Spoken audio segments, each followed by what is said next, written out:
multiple. I think there's multiple. I think there's multiple. Hi, Chang. Hi, Chang. How are you? Congrats on getting first. Congratulations. Elon! Hi, Elon. How are you, dear? Hope you're doing okay. Good to see you. Hope you've been well. Hi, Chang. Multiple what? Planes. Planes. I'm in a state with an Air Force base. My state has an Air Force base. So sometimes we get jets and stuff. I guess I'm not too far from the airport either, so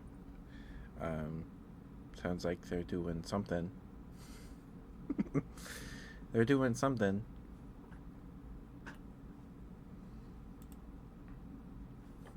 But how are you, Ching? How are you, Elon? You two doing okay?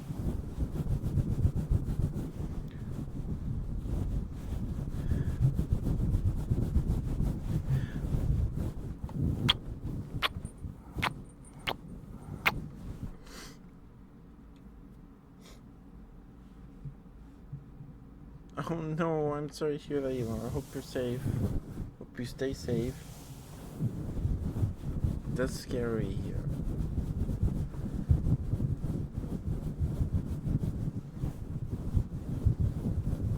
Yeah, I hope you don't. That's terrible.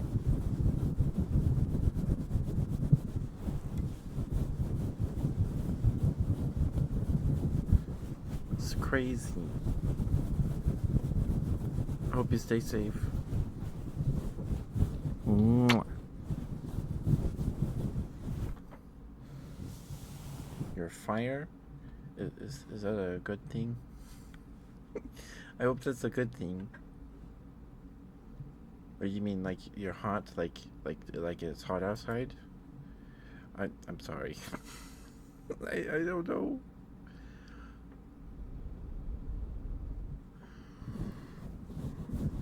Oh, okay. Thank goodness. Thank goodness.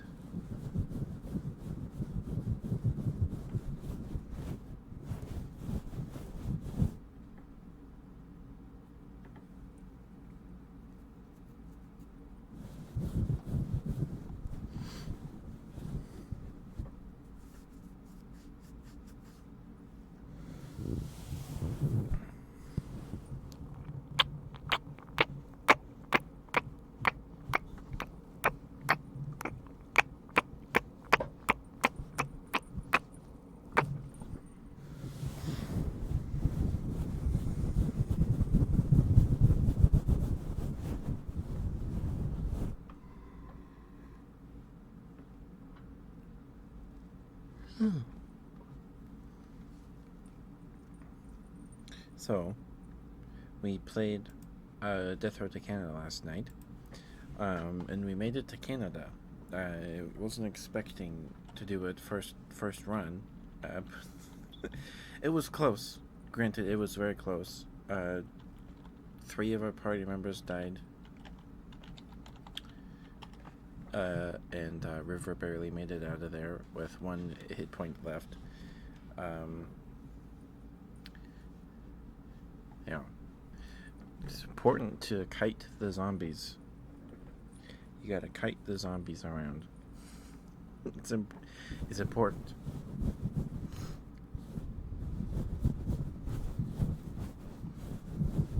It's important.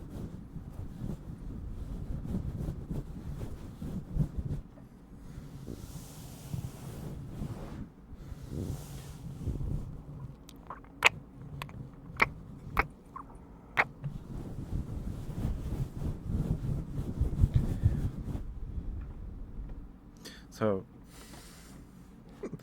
I don't know who's here right now. The ads start in like 20 seconds. I've got a few things I want to ramble about today. Well, it might just be one thing. I don't know. So, So, I was raised Mormon. I grew up Mormon, born and raised, and I don't practice anymore. I uh, I've discovered the term cultural Mormon. I think that fits me fine enough. I think that does. I think that I like that term. Because they're my people. You know, they're my people. Um, but uh, um, so Joseph Smith, uh, growing up, uh, I've talked about it before. um, but I quote unquote lost my faith, um, because the things they taught me growing up about Joseph Smith and the church and things are they're not true, and so the Joseph Smith founded the Mormon Church, right? And this is going to take a while to get through all my thoughts out. Um, so bear with me. Um, Joseph Smith founded Mormonism, right? He grew up in the burned over district in New York, which was home. He was around the time of the Second Great Awakening, something around that time. He was a young man, and he grew up on a farm. Their family was not well off at all, really. Um, they were farmers, uh, and so Joseph was a big fan, in his family were big fans of seer stones, all that stuff, uh, magic, sorcery, whatever you want to call it. If you want to know more about this in depth, because I'm no expert, Dan Vogel has released a video. I think it's called Joseph Smith the Necromancer, or Joseph Smith practiced necromancy, something like that. Um, and so Joseph was obviously a fraud, but his family was very in tune with this esoteric magic knowledge practicing, like Christian magic stuff. Like they had this pouch that you wear around your neck, and inside has a paper that you write spells or symbols on to ward off, and you write specific symbols and phrases to ward off spirits, or to maybe find a lost item, or get a thief to return your themes.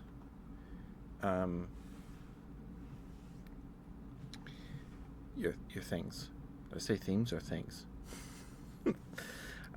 Like there's one that you can do to get the thief that stole your thing to come back, and if he does not, something like that, you set up a trap and he's stuck in this magic circle, and all this stuff. But Smith was very interested in seer stones, and he was helping a neighbor. Him and his brother were helping a neighbor dig a well. I think it was a well. And I'm trying to make sure I get this right. There was a lady.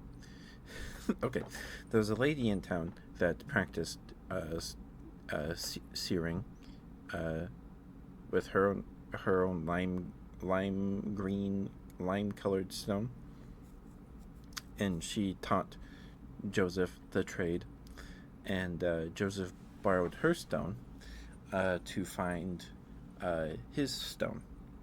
It's a pretty cool rock. Kilowix, thank you for the follow, dear. Thank you. Mwah. If you have a favorite trigger, I'd be happy to do it for you. Just let me know. Hi, Julian. You want your smooches? Okay.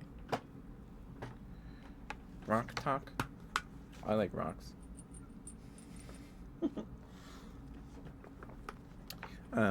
We're talking about, or I'm just rambling about Joseph Smith. Joseph Smith, the founder of the Mormon Church. Anyway, here's your smooches, Julian. Thank you for the redeem. Thank you.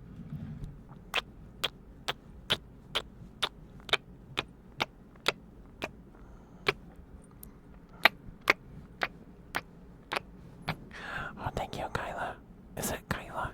Am I saying it right? Am I saying it right? I hope I am.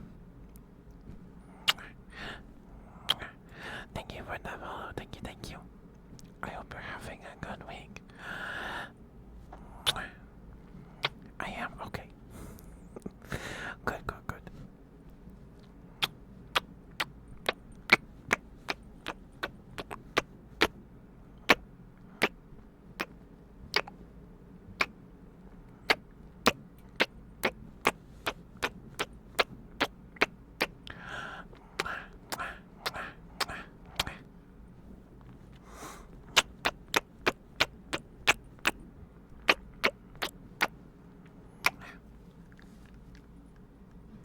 Here's your smooches, Julian. Hope that was okay for you. Well, that's good, Kyla. We ramble a lot. I ramble a lot. I do. I feel bad sometimes because I just ramble for like 2.5 hours, and I barely do any like ASMR things, like, I don't know, triggers, specific triggers, that kind of thing, right? So sometimes I feel bad because I just yap for a couple hours. But if you have a favorite ASMR trigger, I'd be happy to do it for you. Thank you so much for the follow. Thank you. I appreciate it. It's very sweet. I'm Ketchup the Bear. I do ASMR streams like this every Wednesday, Friday, and Sunday.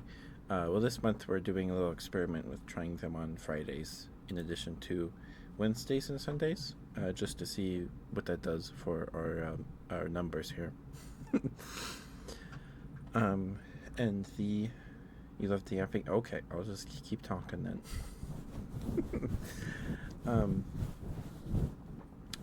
But the rest of the days of the week I stream games. And this month we're playing spooky stuff. We're playing through the Telltale Walking Dead game every Monday, and we're playing Death Road to Canada every Tuesday. If you don't know what Death Road to Canada is, we streamed it last night. It's Oregon Trail, but the zombie apocalypse, and you're driving from Florida to the Canadian border, because Canada's the last remaining country on Earth. They're the last safe place.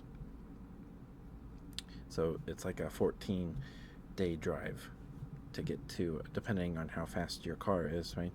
Because your car can break down, all this stuff. We streamed it last night, and we actually made it to Canada. It was my first time getting to Canada in the game. That was pretty cool.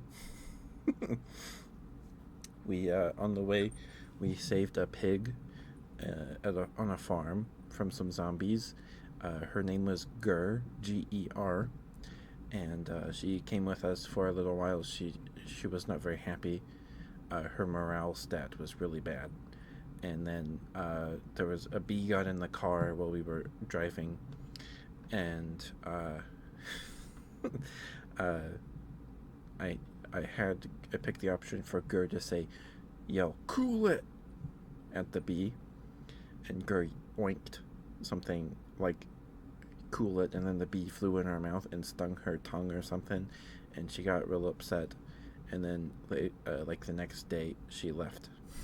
She left the party. But it was cool having a pig. Her weapon name was Pig Butt. It was cool. Hi Mooney, hi sweetheart. How you doing? Mwah. I hope you're safe, Mooney. Hope you're doing okay. Hope you're having a good week.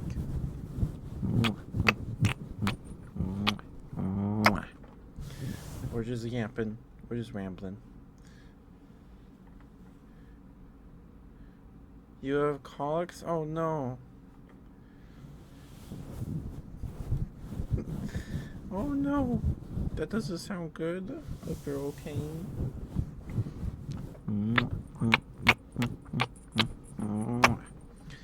I think the only time I've heard the word colic is related to like newborn babies. So I hope you're okay.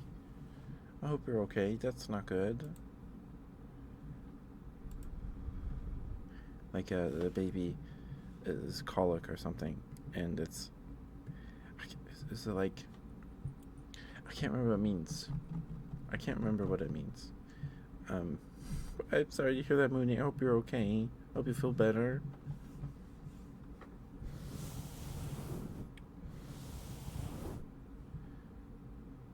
First,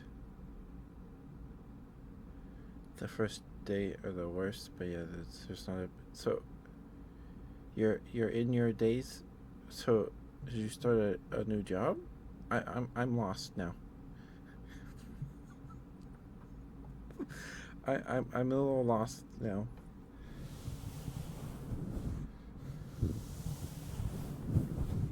So there's no baby.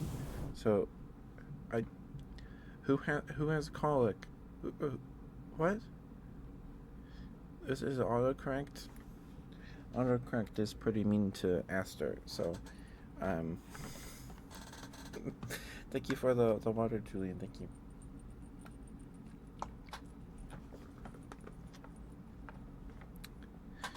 Um, and Kyla, every Thursday we're playing. So that's what we play on Tuesdays.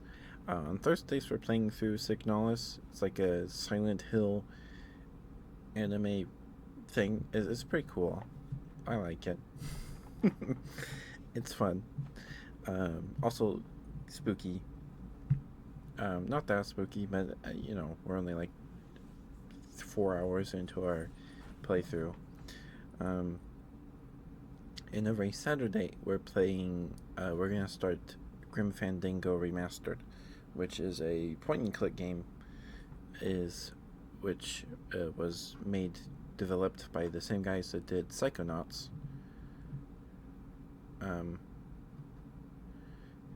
Oh, it's okay, Kyle. It's okay. It's a price. Like I think bread is in Germany, so it's totally fine. We have a lot of people here in very far away time zones. No worries. Oh, Scotland. Okay. Gotcha. The first day of colics are the worst, and yeah, it's a good thing I'm not pregnant. So you do have colic. You're a colic, but you're not a baby. I've only ever heard of babies being colic. Am I thinking of something else?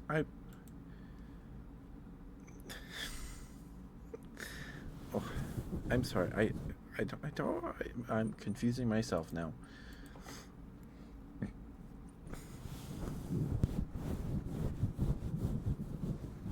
But no worries, Kyla. No worries. No worries. I hope you relax. It's 3 a.m. I hope you get some good sleep. Don't forget to brush your teeth. It's important. And floss. I need to floss more. I'm sorry you have chills, Mooney. I hate chills.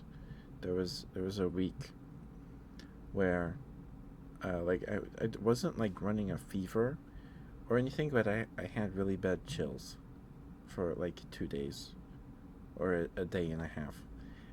Out of nowhere, I was just really cold, and I had chills. It was really weird. Like I wasn't burning up or anything.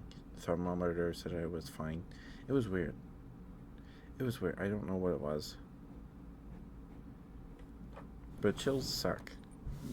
I hate them. Sometimes it can be like cozy when you're like in bed, and then for like a few minutes, and then you're like, okay, I need this blanket off of me right now. But I hope you feel better soon, Mooney. I'm sorry to hear that, dear. That sucks.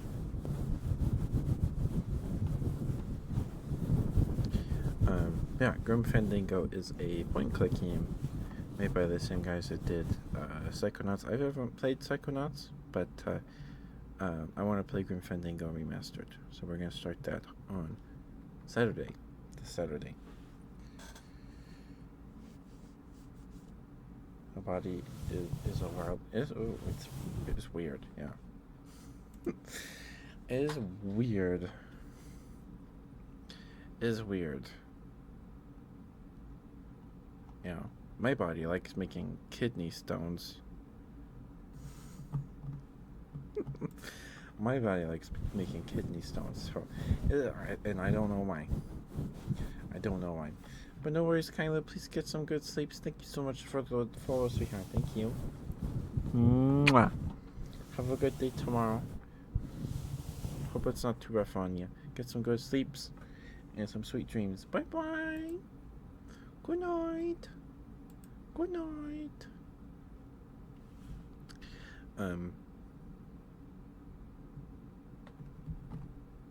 Yeah. That's what we're doing this month.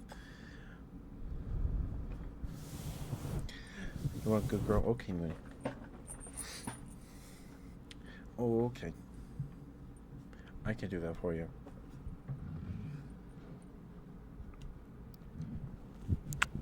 Mooney. Mooney. Mooney. Mooney. You're a very, very good girl. You're a very, very good girl, Mooney. You're a very, very good girl. And I'm very proud of you.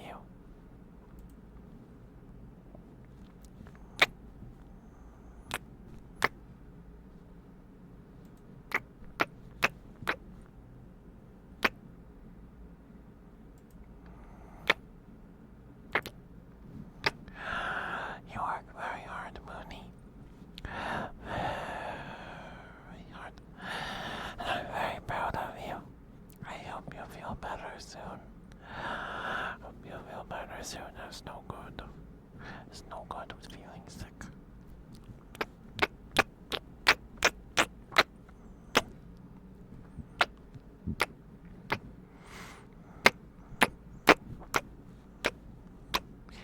I hope you're able to stay comfortable.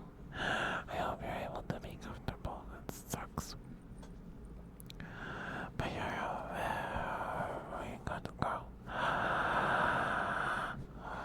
Very good girl, Mooney. Very good girl, Mooney.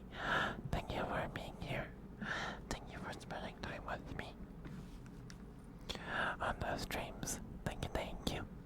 Thank you for lurking. Thank you for chatting.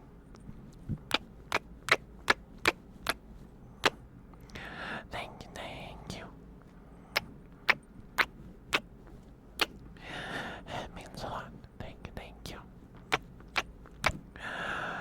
Good girl. Good girl. Good girl.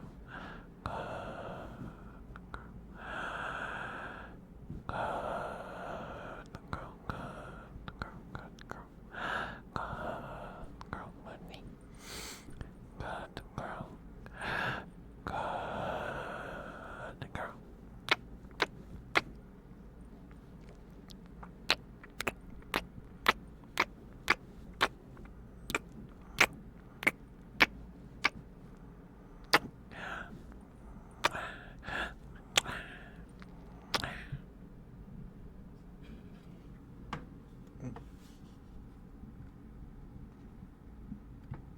Sorry, hold on. Headphone cord got a little tangled up there.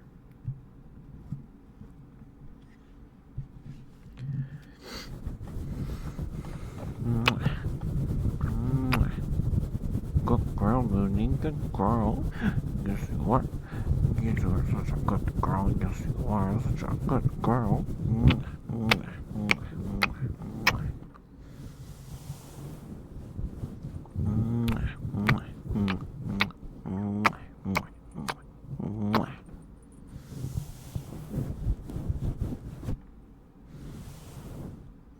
Thank you for the redeem, Mooney. Thank you, sweetheart. Hope that was okay for you. I hope you're cozy. I hope you're comfortable. I hope you're able to stay comfortable.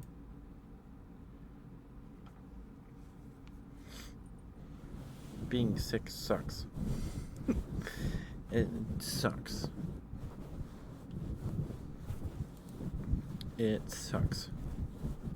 I had so my brother, my younger brother, went out to like the mountains with his friends. Well, like two or three of them were sick, and they went anyway. And my brother brought it home, and then he got everyone sick, and I was sick for like a week. Excuse me. It sucked. I don't know what it was. The symptoms came in like waves. So for a bit, it was like kind of feverish or whatever, or I had a cough, and then I had like a little bit of like the feverish stuff for a day with the cough, and then the cough stayed the whole time. I had a cough for like a month. It was terrible. And then my nose started acting up, and then my nose, I was runny for what felt like forever. It was bad. It was bad. I think that was June. Back in June or something like that. Around there.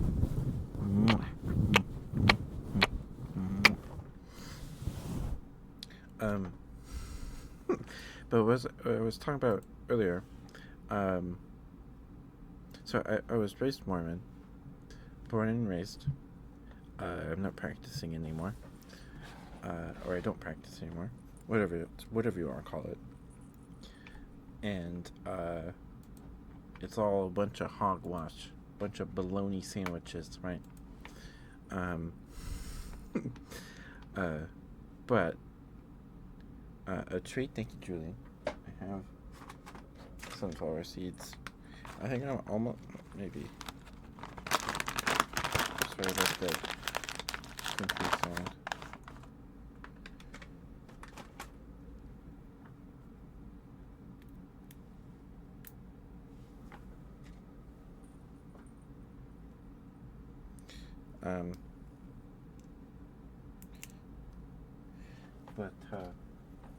So the church,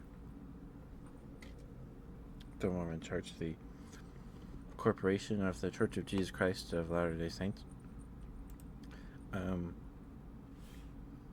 they, when you start junior high, or when you're in your last year of junior high in 9th grade, if you're Mormon, you probably start going to seminary, which is not. So there's a little building off of the school campus, a little ways off from the school campus, that looks like a tiny chapel.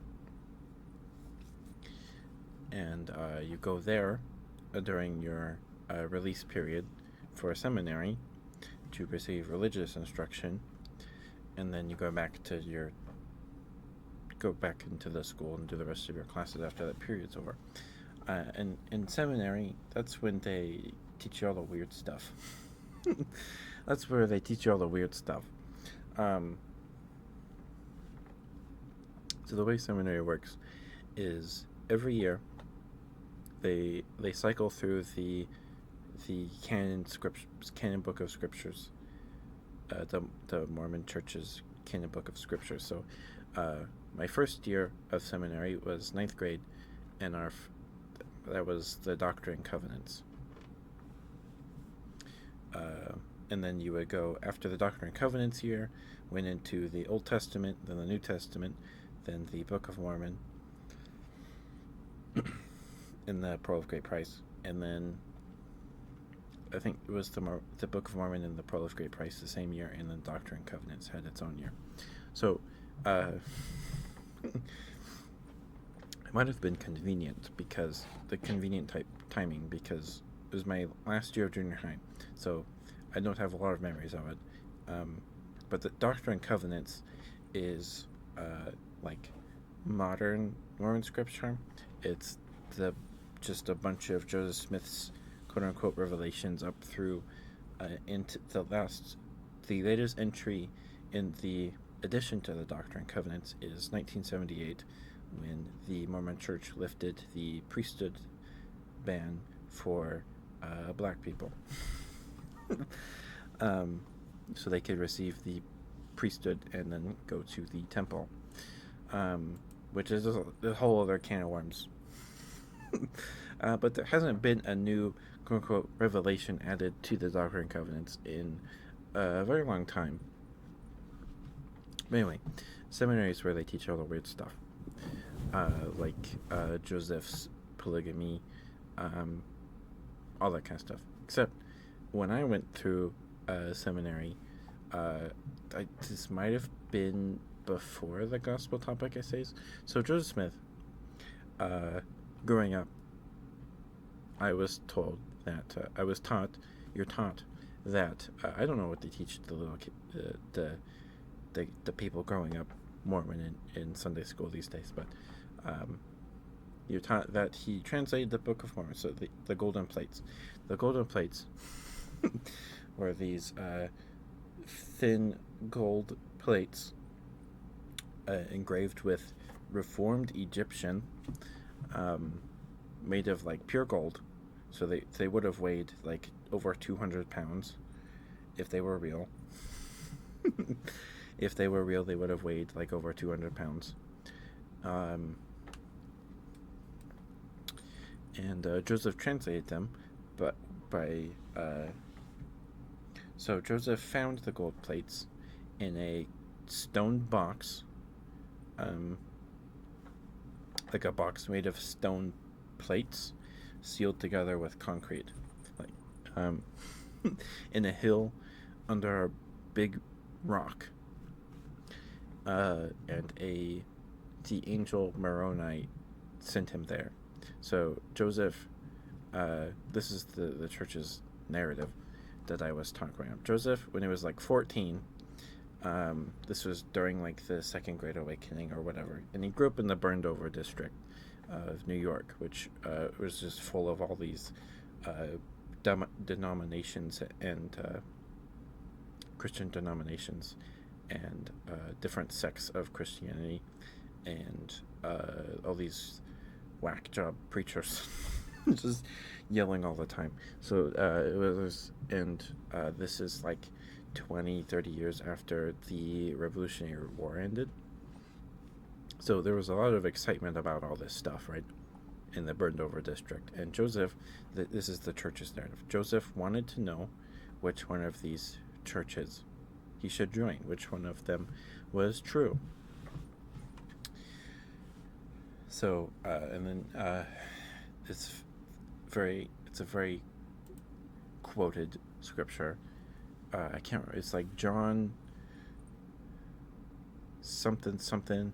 John. It's in the book of John. It's like, if any of you lack knowledge, let him ask of God, or something like that. I can't remember which. It's in John, I'm pretty sure. I can't remember the chapter and verse. But Joseph read that in his family's Bible, and so he went into the middle of the woods. They called this called the Sacred Grove now. It's church-owned property. Same with the hill that he found the Book of the Gold Plates in. That's called the Hill Cumorah.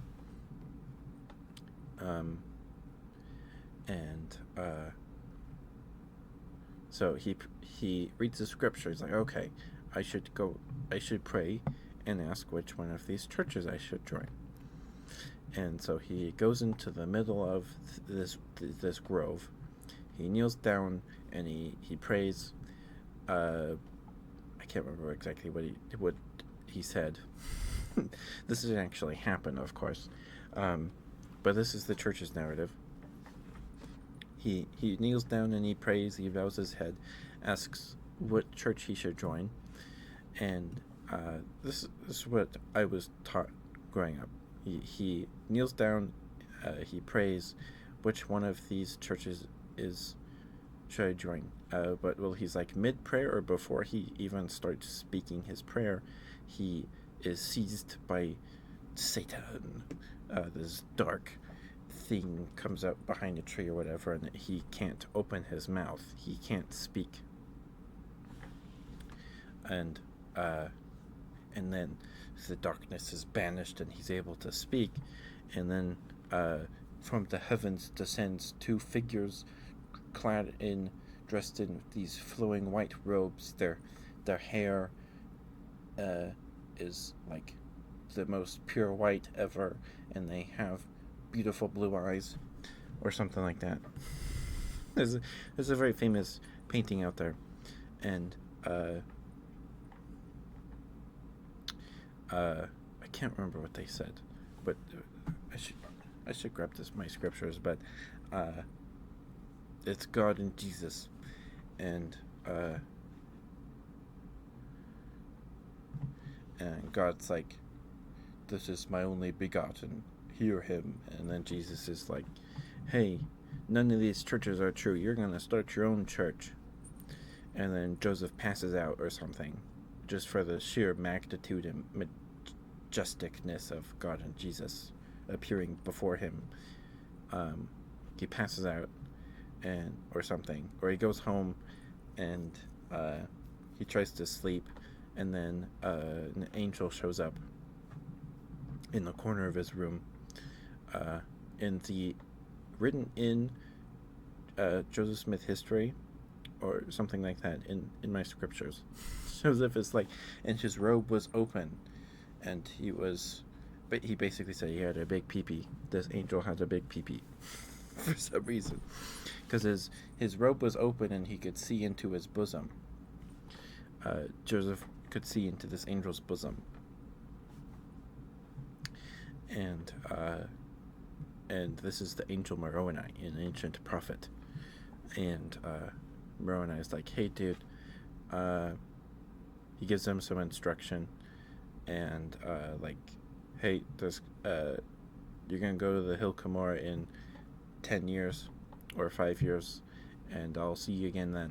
And Joseph's like, whoa, okay.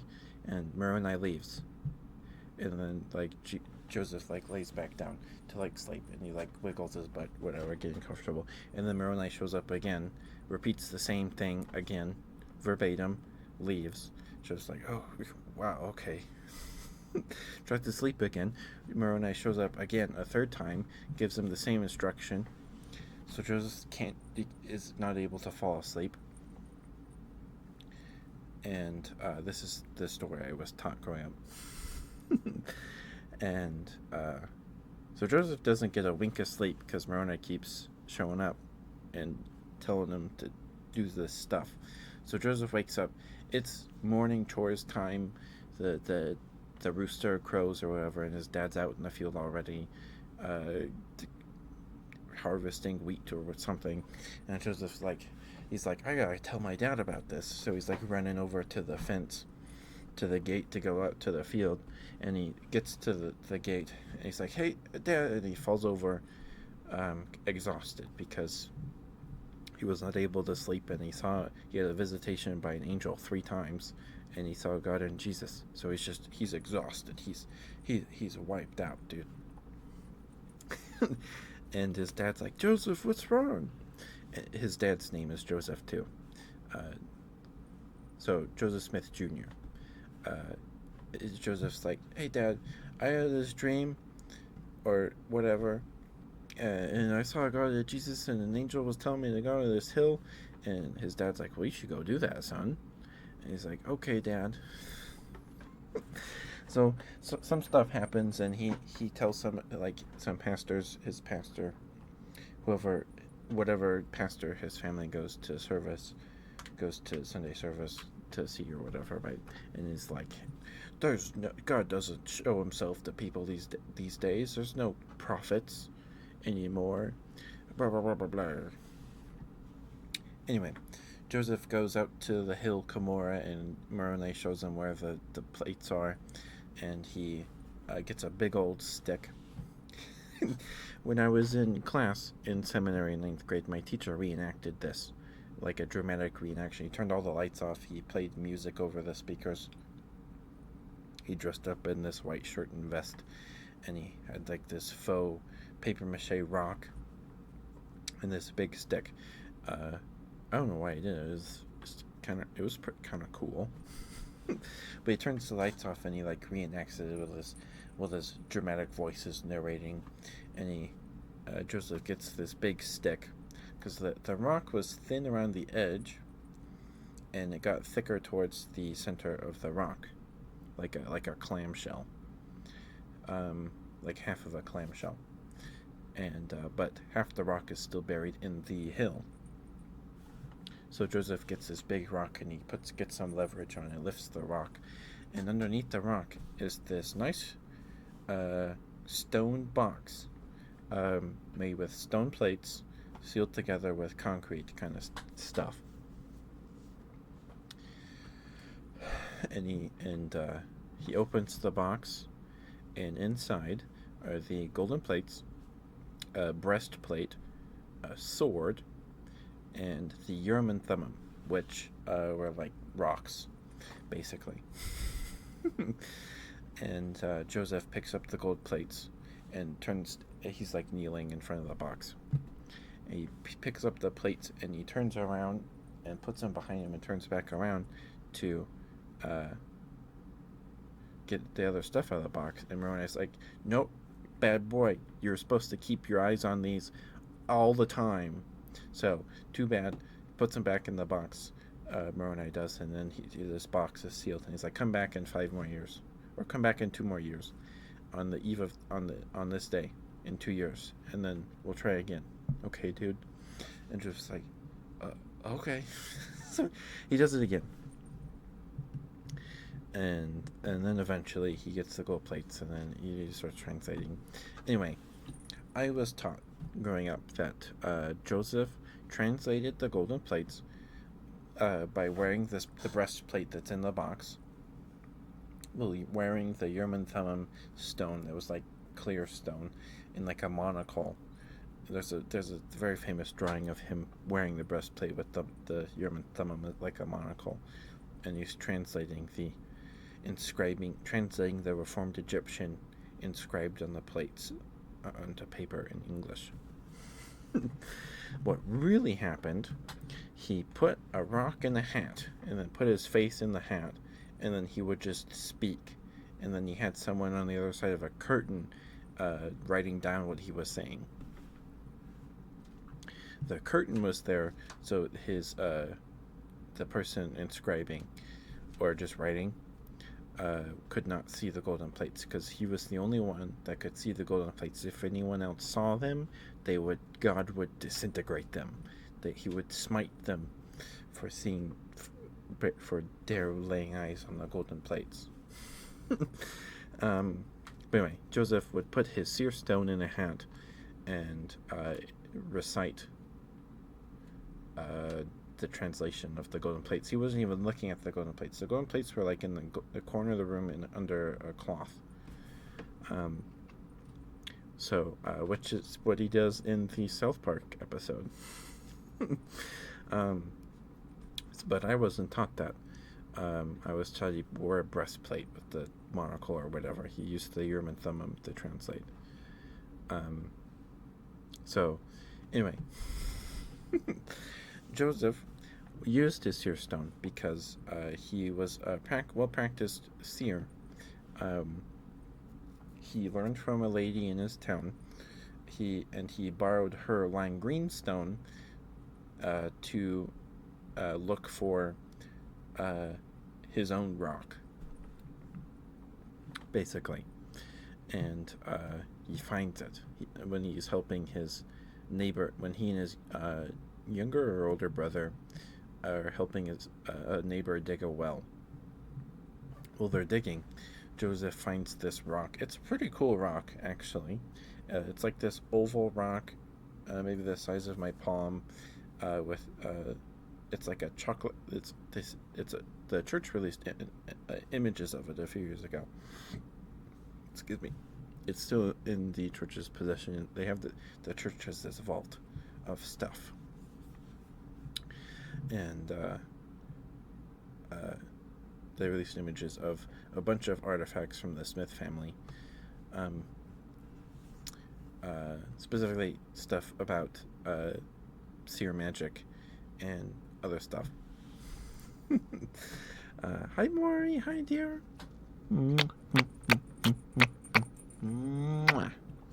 I'm good. I'm good. How are you, sweetheart? You doing okay? Hope you're having a good week. Hope you're safe. Hope you're cozy.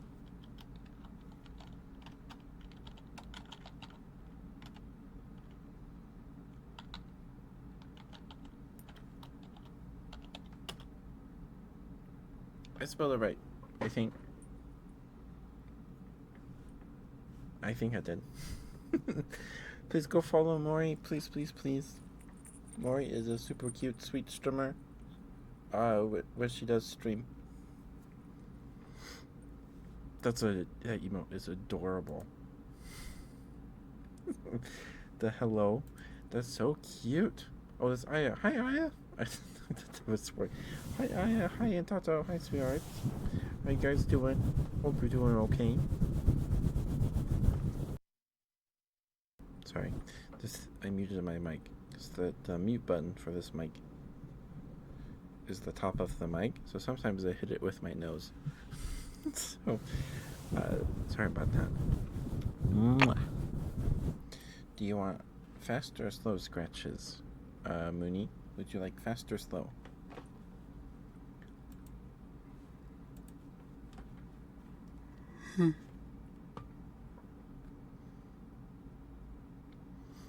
Faster? Okay.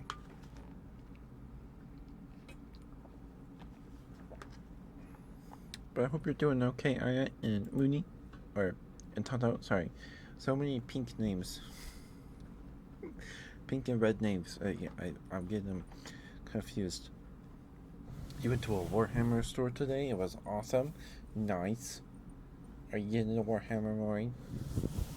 Getting into Warhammer is expensive. It's an expensive hobby. I have some Warhammer stuff. I have a Tau army. No, it's not big. I have like the Tau starter set from a few years ago. And like a pack of like 3 guys in some armor. They're pretty cool though. I need to paint them.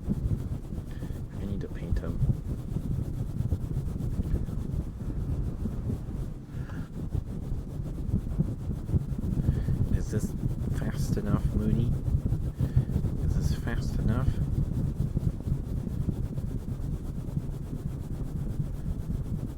You just beat the new game. Yo, you beat Space Marine 2? I want to play Space Marine 2.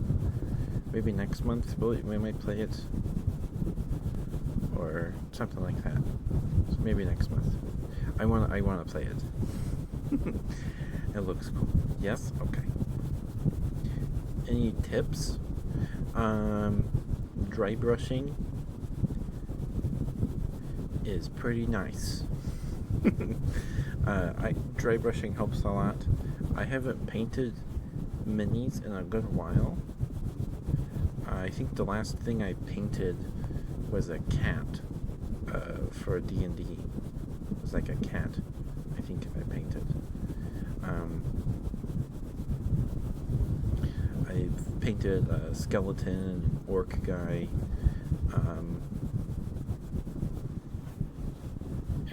an owl bear, a fairy dragon, I'm trying to think, and an earth elemental that I tried to do like sandstone with. Sorry, I talk with my hands, so if I stop scratching, it's not intentional. If you want to play sometime, Maury, let me know. I don't know if I won't be able to play it this month. Maybe next month. I know there's PvP and PvE stuff, so maybe by the time I pick it up, we'll get some more PvE content. That'd be cool. But the biggest mini I've painted is the WizKids Owlbear. I painted him to look like a barn owl. That was actually I'm kind of proud of it. Any tips? I recommend Goober Town Hobbies. Goober Town Hobbies is a YouTube channel. He does mini painting stuff. Goober Town Hobbies. People call him the Bob Ross of miniature painting, and it is an apt description. He has a very calming voice. He speaks kind of slow, and yeah, he does some cool stuff. He's got a bunch of tutorials about how to do specific things, how to take care of brushes, dry brushing. He's done speed painting challenges. It's just GOOBERTOWN space HOBBIES.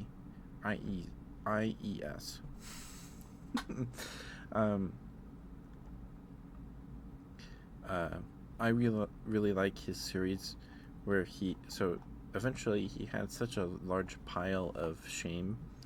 The pile of shame is just your huge pile of miniatures that you haven't built and haven't painted, and he had so many. He wrapped them all up in like paper and put them in little brown paper bags, stapled them closed, and then just filled this giant plastic bin with them. And he'd take one out, and then he would roll a die to see what color combination to do, the theme, and a specific challenge or method of painting the mini. He's awesome. There's a few others that I can't think of right now, but Goobertown Hobbies does pretty good stuff. I don't think he uploads too often, but the stuff he does is very time consuming. So, but he's great. He's great. I really like Goobertown Hobbies. My brother likes his stuff too, and he's got this really long hair. He's cool. he's cool. But yeah, I would refer you to him for tips and stuff. I haven't painted in a good while. But sorry, I muted the mic again. What army are you building, Maury? What is there? What faction? Huh?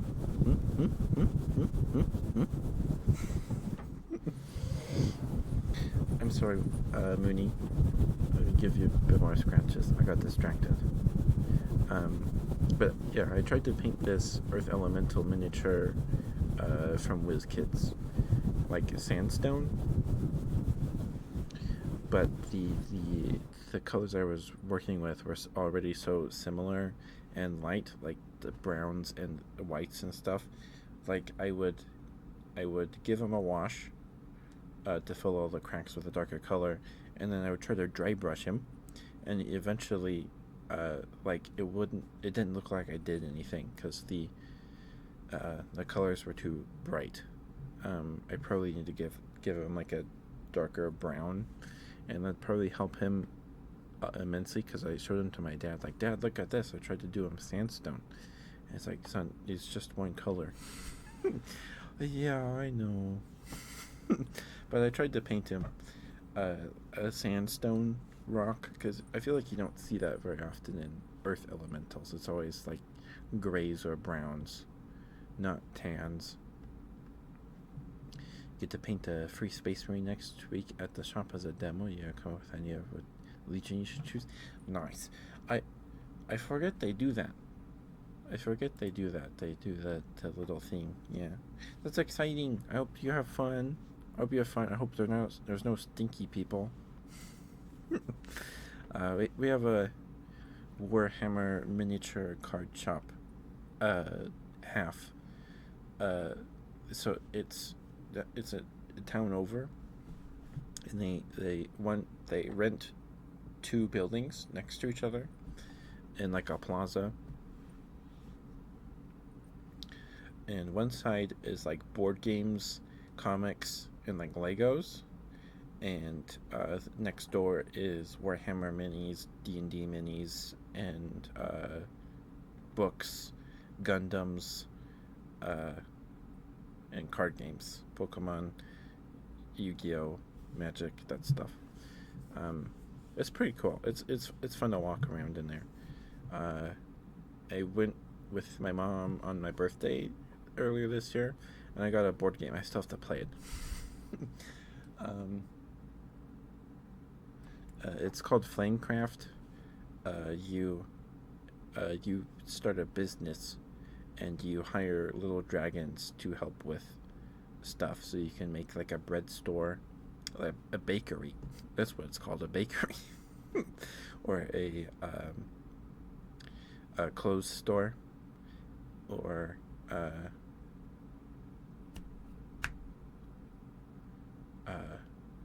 weapons like a smithy, and you compete with the other players to hire the dragons you need and to make the most money and stuff. I haven't played it, but the dragons are freaking adorable.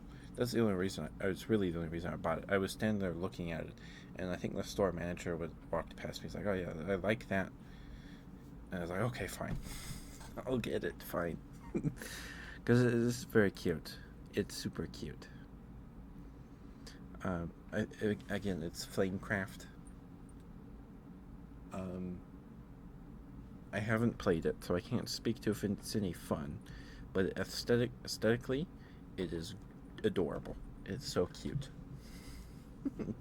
It's really cute. Alright, Toto, thank you for being here. Thank you. You are a good girl. Okay, Maury. Let me drink some water. Sorry, I feel like I'm all over the place tonight. I'm sorry.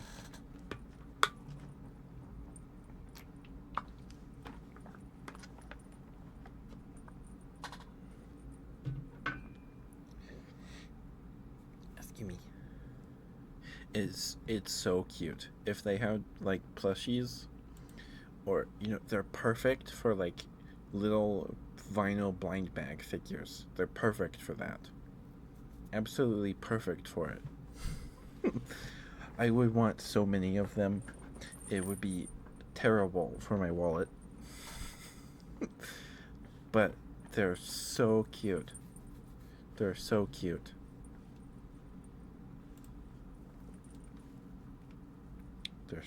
They're cutie patooties.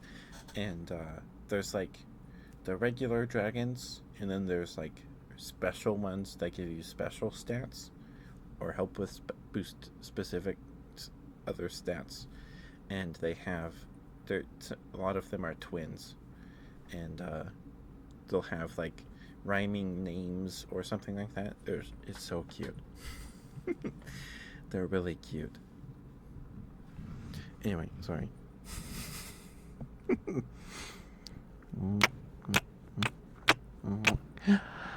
girl, Maury. You're a very good girl.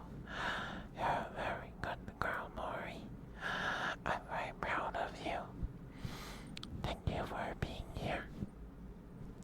Thank you for spending time with me. Thank you for lurking and chatting in the streams. It's always so good to see you.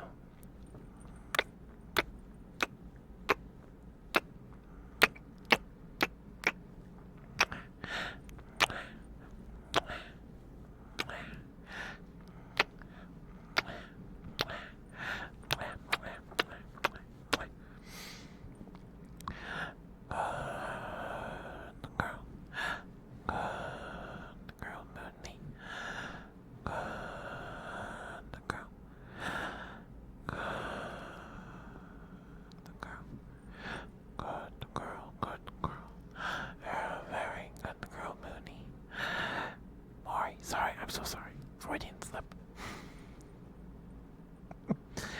I wasn't doing that this whole time. I'm so sorry. Good girl, Maury. Good girl. Good girl. Very proud of you, Maury.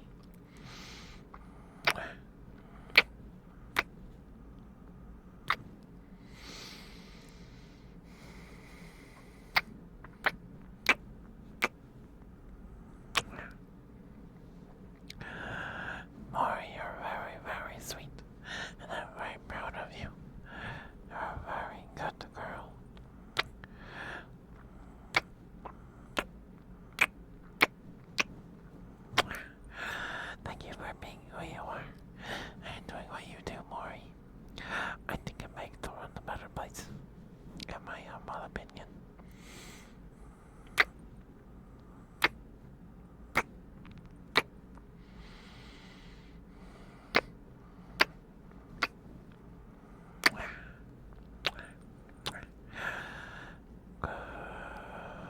Good girl. Good girl, Maury. Good girl, good girl.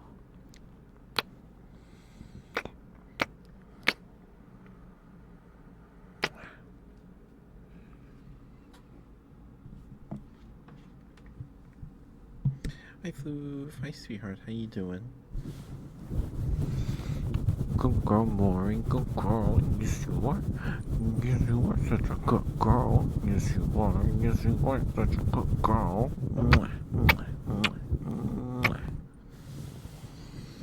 Good girl, Maury. Good girl. Mwah, mwah. Okay, you're such a good girl. Yes, you are. Yes, you are such a good girl. Mwah. You alright? It was a good day today? I'm glad, Floof. I'm glad. Glad, but happy to hear it.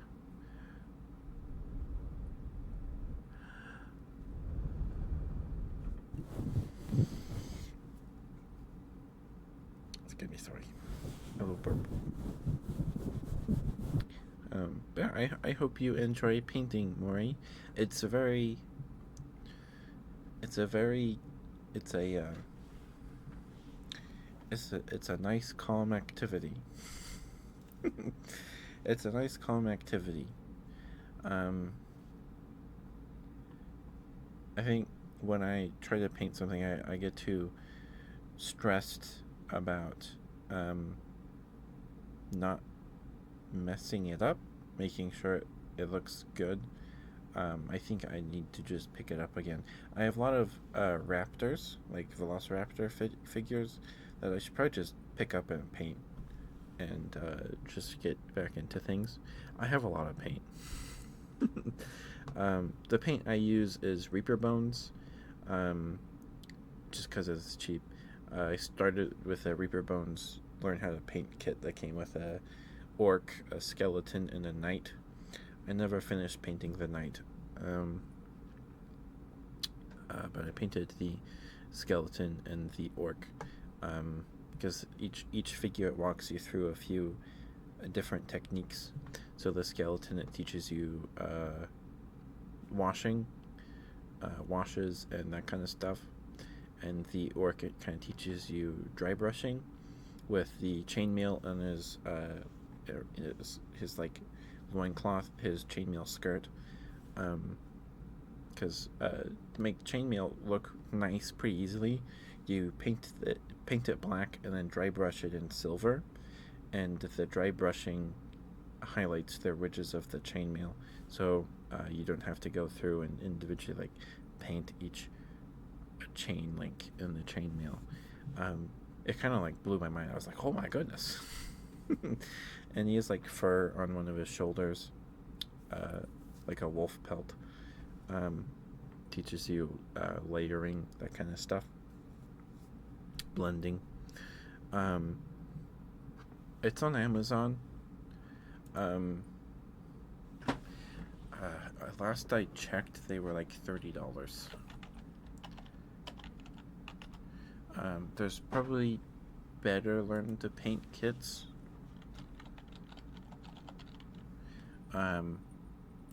Reaper Bones is like does fantasy figures. They're kind of the guys you go to if you want something big and cheap, instead of if you don't care about having the canon look of a red dragon for your D&D table. $52. Okay, so I used the Learn to Paint core skills. I got it from Christmas or my birthday. I think it was still in high school. It was like my year out of high school. And then they have a bunch of other paint sets that come in these cases. The Learn to Paint set is $52. So, but you could easily just follow a guide on YouTube and get the same stuff out of it. I don't know if it's worth $52. They also have one that teaches you how to layer. I don't have that one. My sister has that one. That one's $40. I'm sure there's way better paint sets. Because also some of the Reaper Bone paint sets I've gotten, the paint is like completely dried up. Like I cannot squeeze any out of the little bottles at all. So, but it taught me some stuff. The orc was actually pretty fun to paint. But yeah, I recommend Goobertown Hobbies talks about all that stuff too. So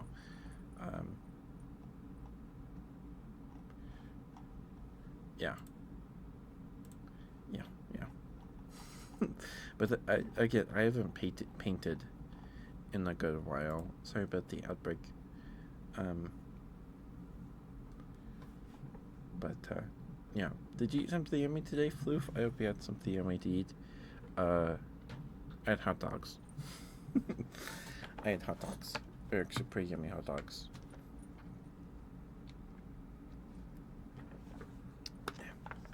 I tried to toast the buns. It didn't work out too well. I did put butter on them, so that might have helped, but I don't know. They're still kind of stuck to the pan. I think that the trick is you gotta toast the buns first. But my brother had already used the pan, so I don't know. It worked out. They were still yummy.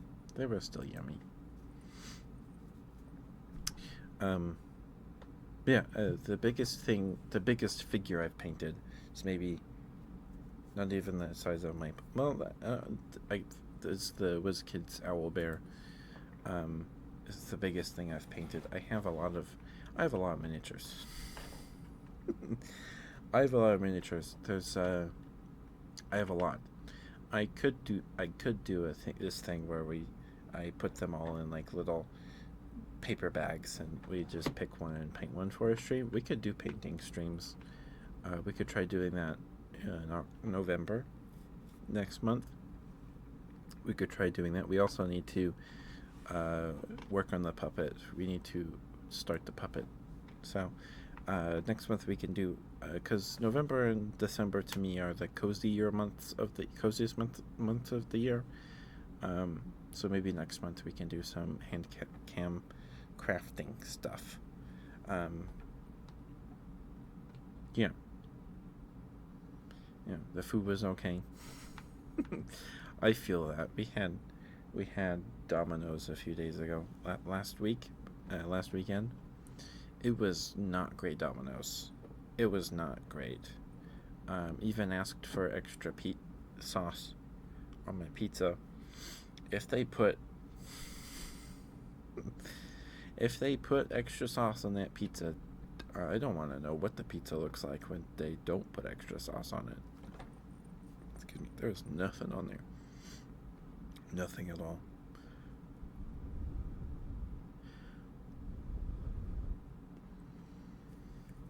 Staple is potatoes. I like potatoes. I like mashing potatoes. I do.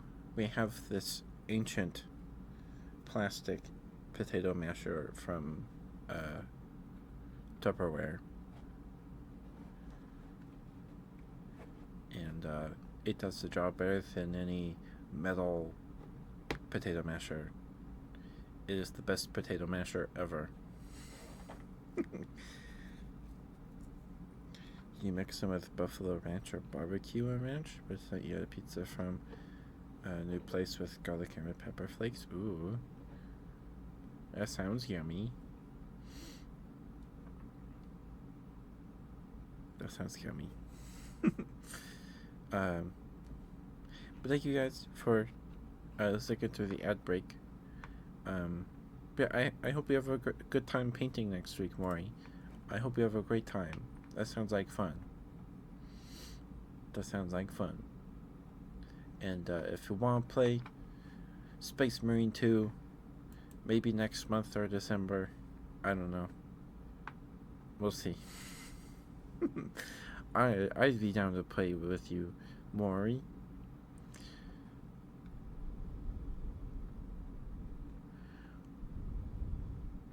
Let me know. Okay, I will.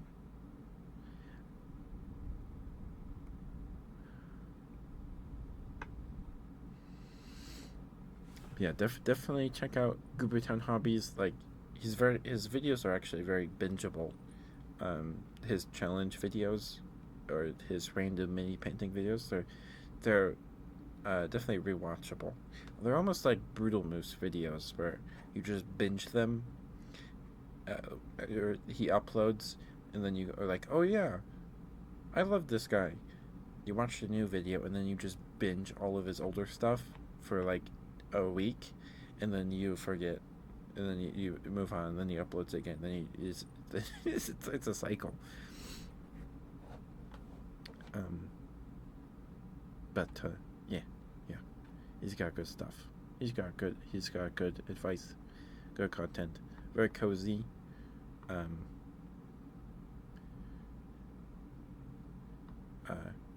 Yeah, he's cool. Yeah, I'd love to play Space Marine 2. I do want to play it. I do. I just kind of want to wait to see if it goes on sale, but it did just release. Was it last month or? Yeah, it'd have to be last month. Hi Haku, hi sweetheart, how you doing? You doing all right? It's good to see ya. Hope you're doing okay. Mwah. Mwah. Mwah.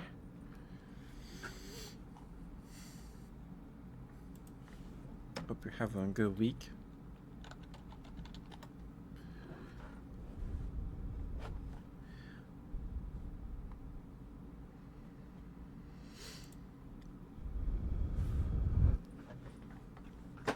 Okay. Here you go, Haku. Haku. Haku. You're a very, very good boy, Haku. Good boy. Good boy, good boy.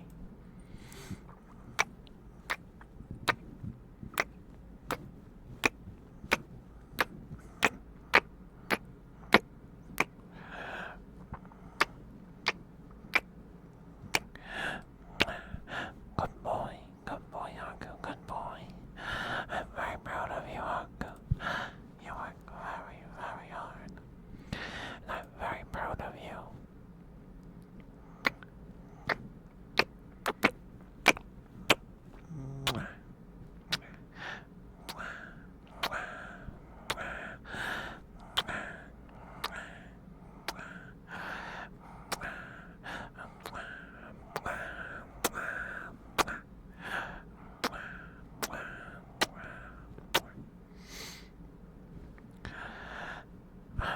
Good boy, Haku. Good boy. Good boy, Haku.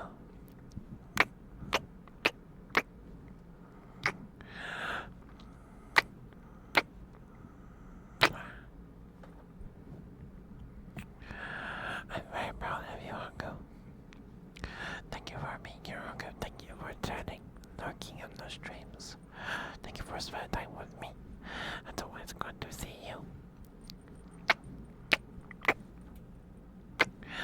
Thank you for being who you are and doing what you do. I think it makes the world a better place, in my opinion.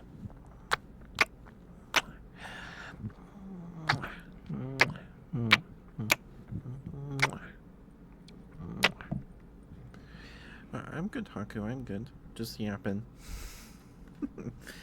Just yapping.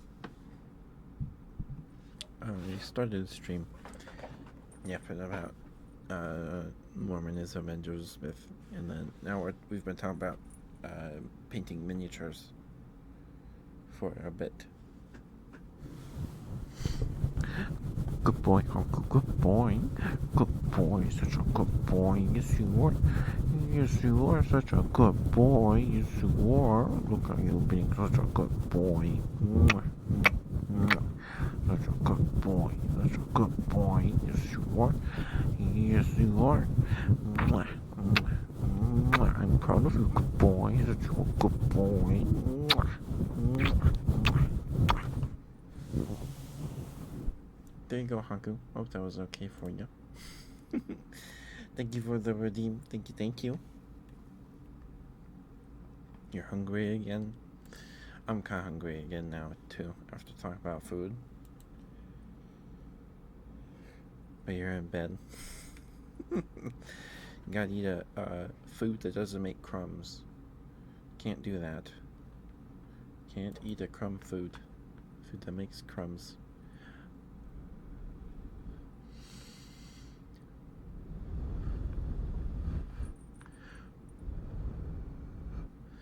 But I hope you have a good time learning to play Warhammer, Maury.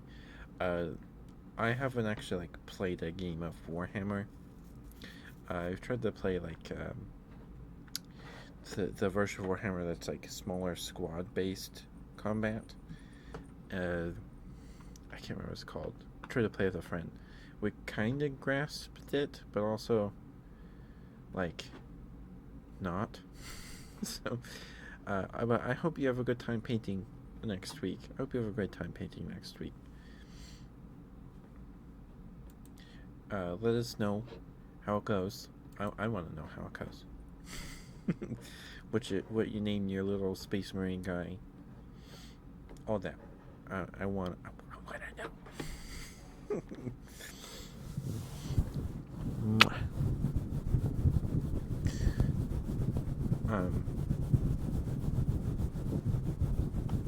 Yeah. Joseph Smith. So he actually translated the golden plates into the Book of Mormon by putting a rock in his hat, like a white bowler hat, and putting his face in the hat. I was taught growing up that he wore a breastplate that he found with the gold plates, and a Urim and Thummim as a monocle to translate. That's not what happened at all.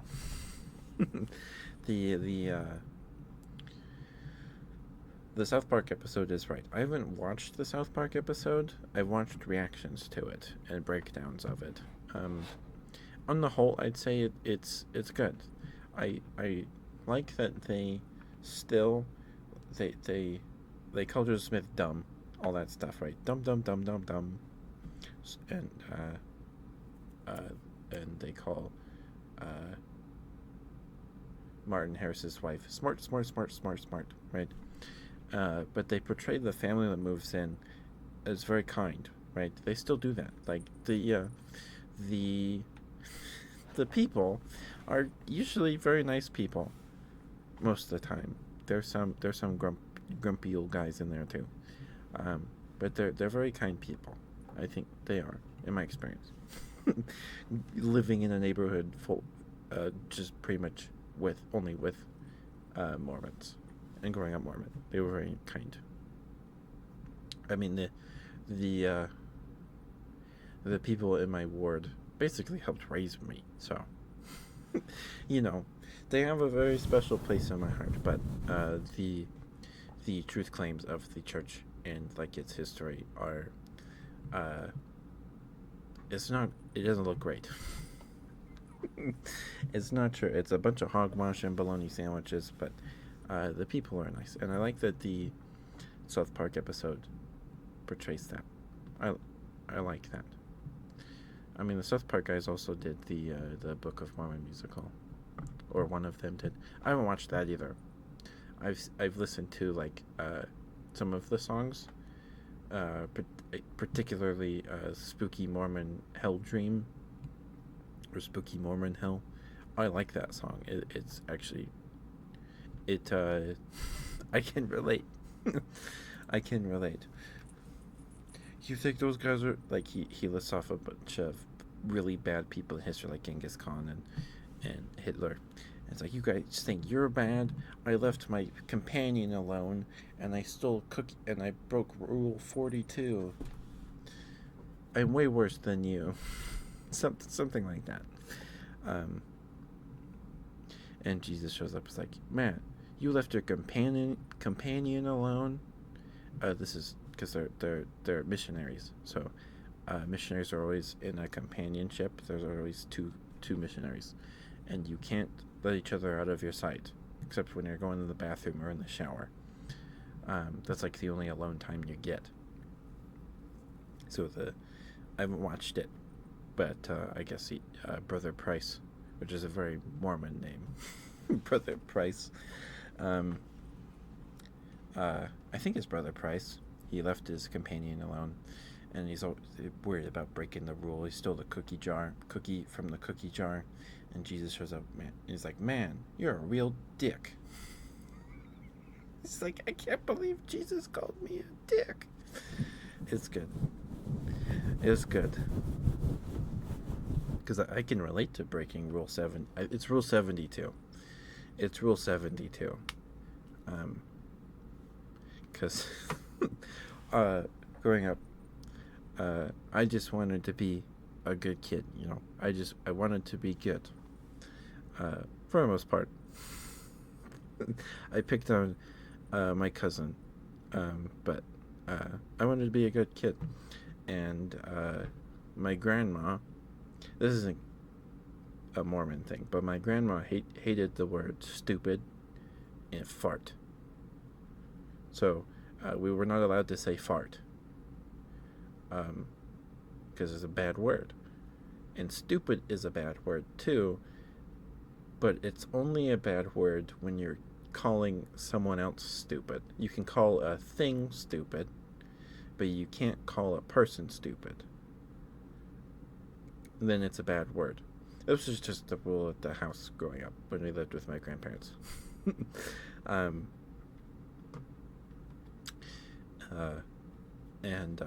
You're not allowed to go shopping on Sundays, and you can't play with friends on Sundays. You just have to stay home because it's the Sabbath. You can't break the Sabbath.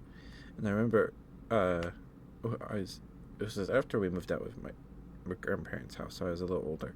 It was a Sunday, and when I was little, we usually went over to my grandparents on Sundays for dinner. It was most Sundays growing up. When I was younger, we would go over there for dinner,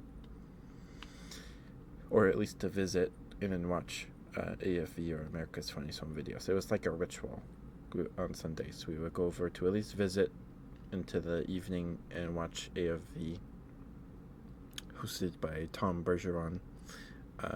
Now it's Alfonso. He was in Fresh Prince of Bel-Air or something like that. Where was I going with this? Oh yeah, it was a Sunday, and it was somebody's birthday. I can't remember who it was. It was sorry, I'm playing with my earbud case. I think it was my grandma's birthday, maybe, or like my uncle. It was an extended family member's birthday, and we went down to the grocery store just down the street. And we parked because we needed ice cream. We were in charge of bringing ice cream or something, and we didn't have any, or not the flavor that we wanted for that day. And so we all get in the van, we drive down there, we park, and my dad gets out of the car, and he walks into the store, and I start bawling, like ugly crying. Well, I don't know about ugly crying, but I cried. He's like, "Mom, we can't. It's Sunday. We can't do this. We can't do this, Mom." And my mom was like, "No, it's okay. It's okay. We're just getting some ice cream. It's for so and so's birthday. It's okay." And then eventually I calmed down, and my dad came back, and then my mom was like, "He's upset because we went shopping." I don't remember the rest of that day, but I remember that specifically because I was like distraught that we did this. It was even a thought. But my dad got the ice cream, and we probably had a good party. But yeah, I just wanted to be a good kid. So I broke Rule 72. You know, I empathize with that. I empathize with that. Anyway, yeah. I don't know where I was going with all of that. I'm just rambling. I apologize. I hope this is interesting to somebody. I think I've told that story a handful of times already, so I imagine majority of you have already heard this story. Just shut up already. I've heard this one.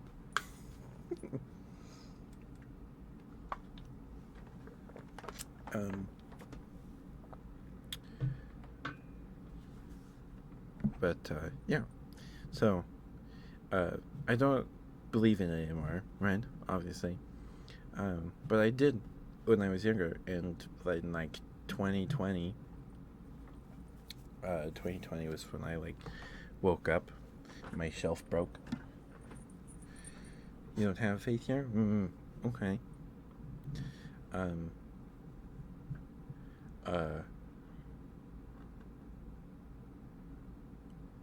What was that? Oh, yeah, my shelf broke. The shelf, the metaphorical shelf, is where you put your questions or your doubts or whatever, right? Just put it on the shelf. Don't think about it. No, it's okay though. You don't have to apologize. You don't have to apologize. It's a global church, but they're not everywhere. You don't need to apologize. Sniff us? Okay. Okay, I don't. Okay, here we go. Thank you for the birthday, Maury. I can't do sniffers for too long because that makes me lightheaded, but I'll do what I can, alright?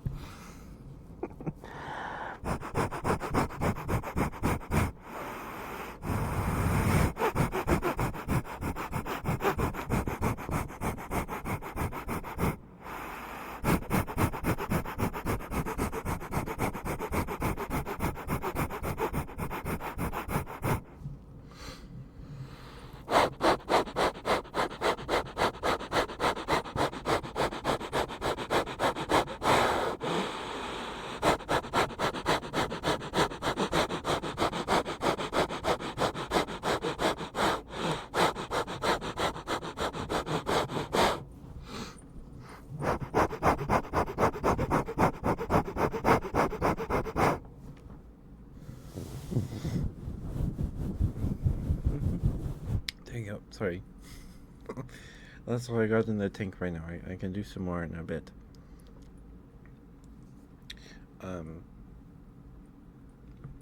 But I'm pretty sure I've talked about this multiple times as well. But growing up, I thought prayer worked because I found a stuffed animal I lost. So this was when I was still living with my grandparents, when my family was still living at my grandparents' house.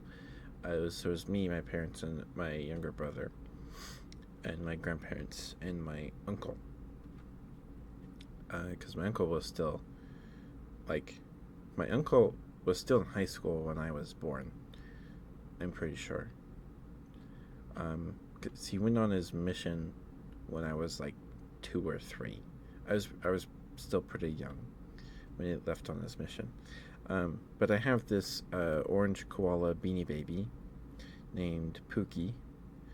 I've had him as long as I can remember. He's a little worn out these days, but I had misplaced him when I was little. And I was like, Mom, I can't find Pookie. And I was like, well, you can say a prayer. But you can't just say a prayer and then just sit there. Or you can't say a prayer and then it won't just appear. Right? You have to say you say your prayer, and then you have to work for whatever you want. Or whatever you lost, you gotta look for it. Because obviously, if I just sat there, I would not find it. I don't know if that's what my mom meant or whoever told me this meant. If you lost something, you have to go look for it. You can't just sit there. Or if you pray for something, you also have to work for it. actions speak louder than words, after all. So I remember sitting on my bed, which at the time I believe was the futon. Me and my brother shared a bed for a little while. Actually, I think we shared a bed till we moved out. I don't think we ever had separate beds. The only time I think we had separate beds at my grandparents' house was when he was a baby and he was in a crib still. But we shared a futon, which at the time was massive. It was massive. It was still pretty big. We don't have the futon anymore. We got rid of it a while ago now. But I was sitting on the futon. I said my prayer. And I turned around, and there was Pookie sitting on the filing cabinet. Right behind me, pretty much. He was either on the filing cabinet or he was in the closet. I can't remember exactly. But I was like, oh, it works. So then I was in 2nd grade, and I was really into Animorphs because our elementary school library had some of the Animorph books. I don't think they had all of them. Most of them. And I wanted to be able to turn into animals. I've always wanted to be able to turn into animals. I was like, okay, well, prayer works as long as you work for it, right? So, when my teacher would, like, she would have reading time or something, she would have us all gather around and read a story to us before the end of the day or something like that. And there was a couch in the classroom, and it was like in the corner. And while she was doing reading time, I would sneak. I don't know if I would sneak away. I had to go into the corner with the couch, and I'd sit between the wall and the couch, the arm of the couch, and I'd pray. Probably the hardest I've ever prayed in my life. Like every day. For a few, maybe a week. I don't know how long I did this. But I would sit there. I'd fold my arms, or bow my head, and close my eyes, the tightest I'd ever closed my eyes, and I would pray in silent prayer. I don't think I said that out loud. But I would pray, like, Heavenly Father, please give me the power to turn animals. I promise I'll only use my power for good, and I'll only beat up bad guys. And then I would say, in the name of Jesus Christ, amen, or whatever. And then I would think real hard, because in the Animorph books, they turn the animals by focusing on an image of the animal, and then their body would morph. So I would picture. I don't remember what the name of the dog breed is, but it's Lassie. It was that breed of dog. Like Timmy fell down the well dog. That dog. I would picture that dog. And I would think so hard about turning in this dog, and I would be like, I give you my hands turning into paws. I give you the fur growing on my hands. And then I opened my eyes, and it'd just be me. I was like, man, I didn't think hard enough, or I didn't, whatever, right? And then eventually I give up, like, oh, this shit, whatever. I guess I wasn't meant to be, or whatever. But I was convinced prayer worked, and that kind of, I don't know if it disillusioned me, but anyway, because I thought back then I thought prayer could do anything. Then I found out it can't. A rough collie dog? Okay. Thank you, Atata. Thank you. Thank you for looking that up. I appreciate that. I could not remember for the life of me what that breed is called. Hi, Brad. Hi, sweetheart. How you doing? Thank you for the redeems. Okay. I'm gonna do your good bread first. All right. Actually, let's do your smooches first. Okay. No, we'll do your good bread first. I'm gonna do kisses, and then your smooches, and then your mouth sounds. Okay. Does that work for you, bread? Is that okay? That's Lassie? Okay. Thank you, Atato. Thank you. I appreciate that. Thank you so much. Now I know. Now I know. I don't know why I pictured that breed of dog. Why I didn't think of like a rhinoceros or anything like that. But you know what? It probably didn't work because because the Animorphs can only morph into an animal they've touched and like taken the DNA sample from by touching them. Like the powers work that way. You touch an animal, then your body like absorbs the genetic information from that organism, and then you can morph into it. So maybe that's why I should have thought of like a cat, just like a black cat. Because my grandma on my dad's side used to have a cat when I was like really little. It passed away when I was really little. So I've touched that cat. Maybe I should have done that, and then maybe it would have worked. Okay. Anyway. Thank you for the redeems, Brad. Thank you, thank you. Thank you, thank you. I appreciate you. I hope you're doing okay, Brad.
How are you? Good to see you. Good to see you.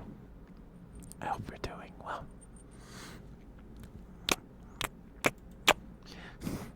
You like these kisses, Brett? You like these kisses or something? Those are cute emotes.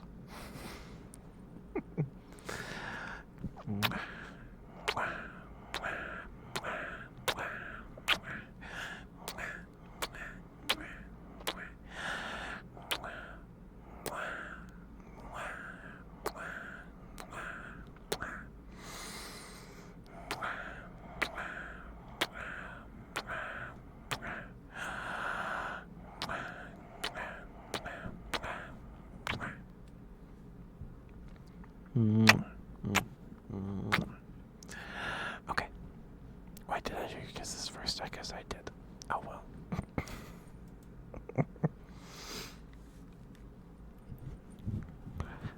Brad. Brad, you're very, very good, Brad. And I'm very, very proud of you. You work very, very hard. I hope you get some good sleepies tonight. I hope you get some good sleepies. Don't forget to brush your teeth.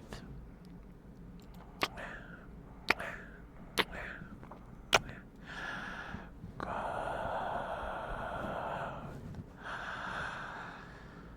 Bread, good bread, good bread, good bread, good bread.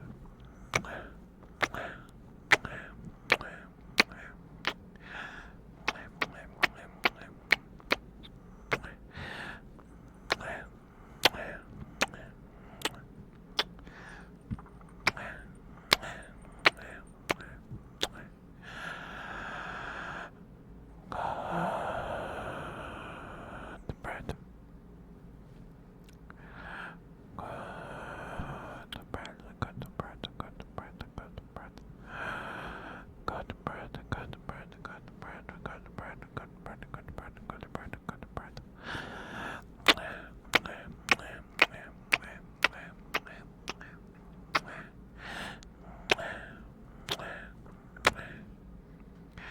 Thank you for being your bread.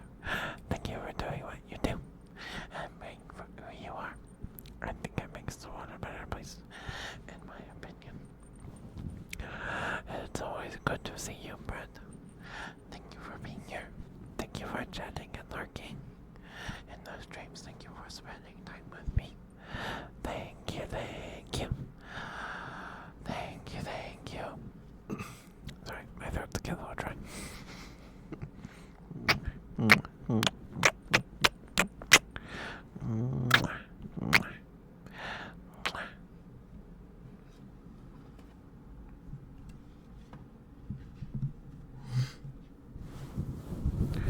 good bread, good bread. Yes, you are.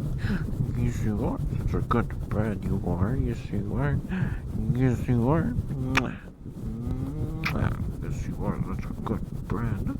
Such a good bread. Yes, look at you being such a good bread. Yes, you are. Yes, you are. Mwah. Mwah. Mwah. There you go, bread. Let me drink some water. I'll do your. I'll get your mouth sounds. Water sounds? Okay. Let me do bread's mouth sounds first. Oh, yummy.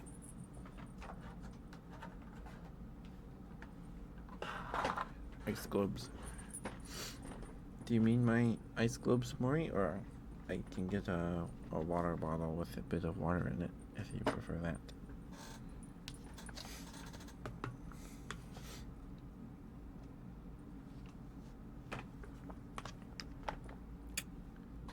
Water globes, please? Okay. Let me give bread his mouth sounds first. Yeah, just a heads up. I'm going to be doing mouth sounds if that's not your thing. I completely understand. Feel free to mute the tab, do what you gotta do. It'll just be a minute or two. And then, sorry, I keep moving stuff.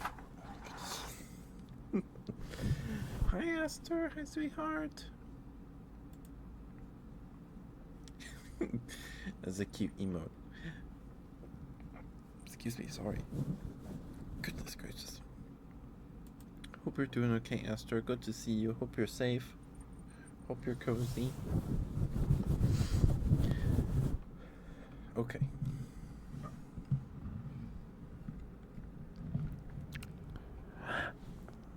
Here's our mouth sounds, bread.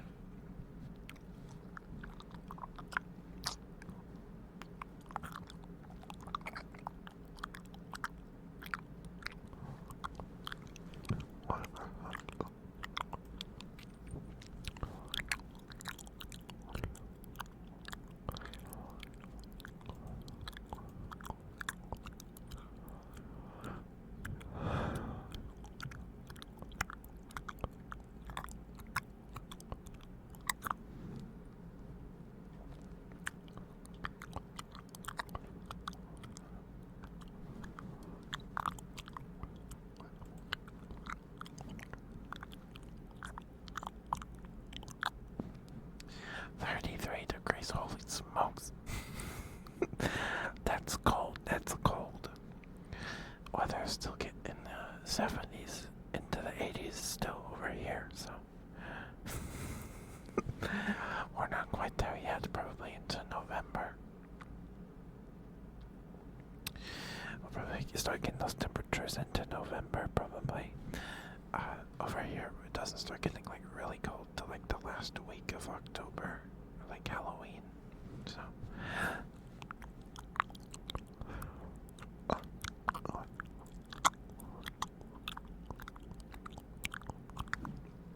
Good night, Floof. Good night. Get some good sleepies. Get some good sleepies. Night night. Thank you for being here, Floof.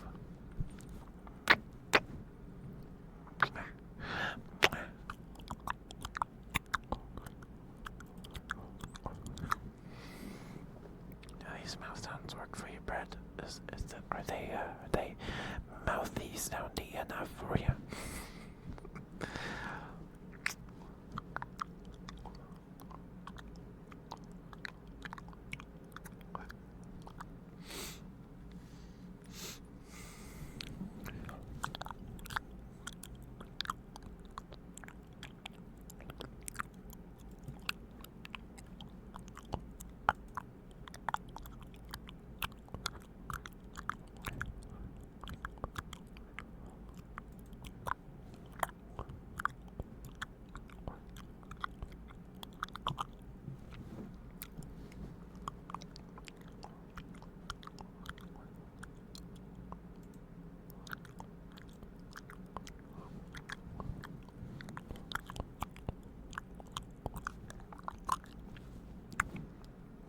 Okay. There you go, bread. That's getting kind of dry. Okay. Give me 1 second. I need to blow my nose.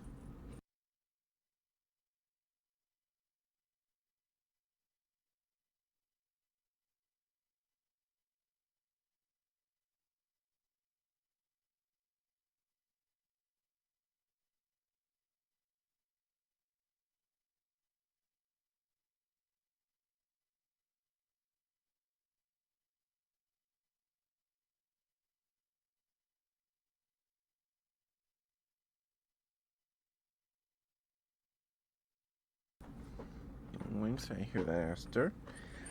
I believe you can do it. You can do it, Aster. I'm sorry to hear that, dear. It's no good.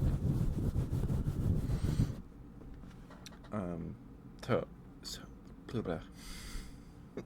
So I watched a video about Stegosaurus last night, or I started a video about Stegosaurus last night, and one of the comments made me like go, "Whoa, that's cool."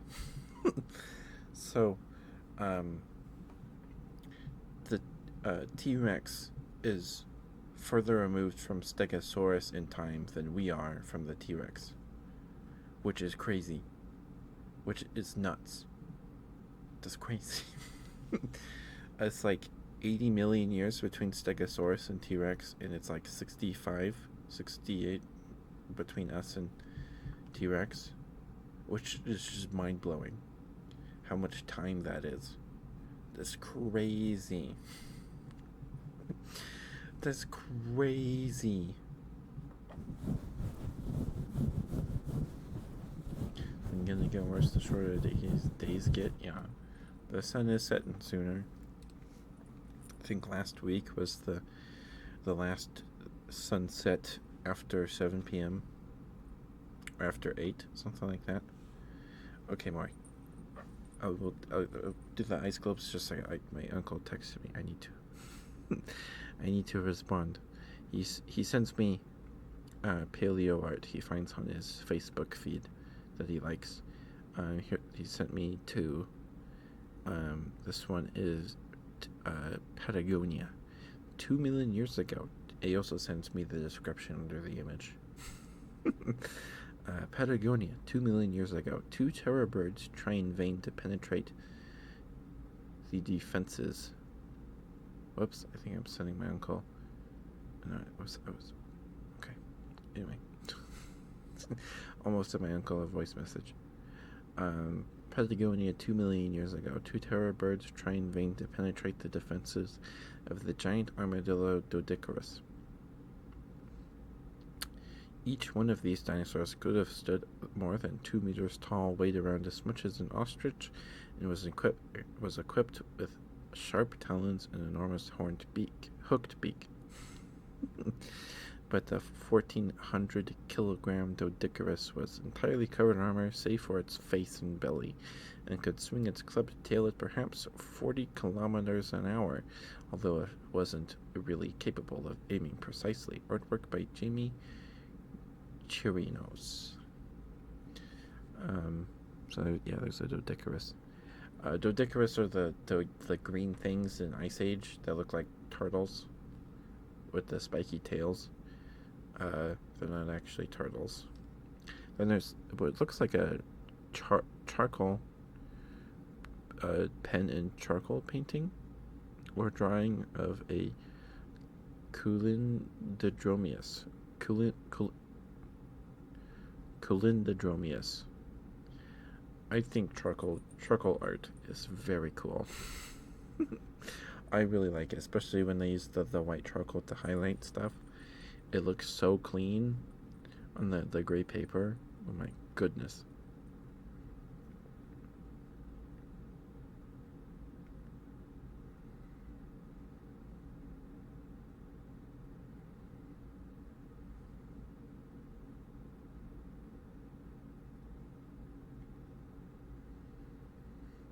Okay, anyway.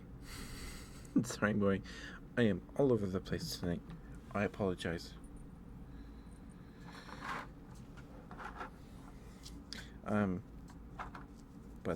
So a few days ago, there's a channel that I watch on YouTube that for a while was reading through the Book of Mormon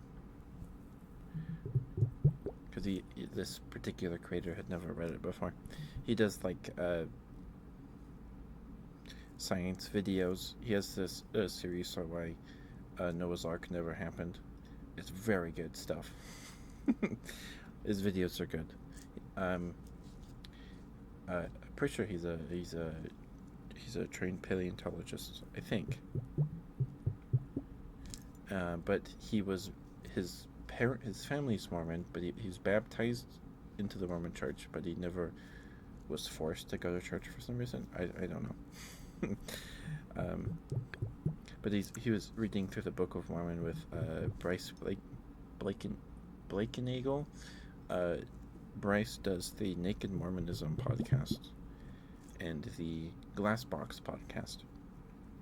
Bryce is super smart. He knows a lot about early Mormon history, like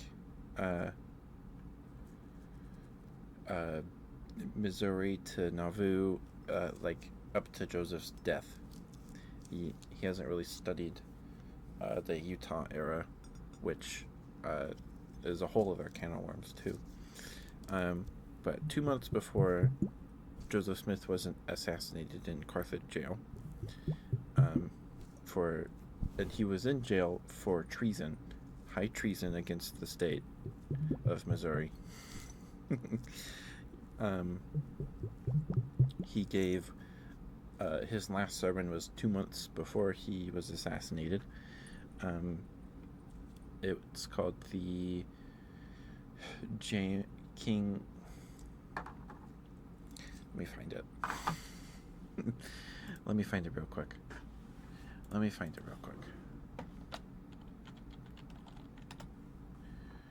The King Follett Discourse. It was Joseph's last sermon. It's not canonized by the modern LDS Church for some reason.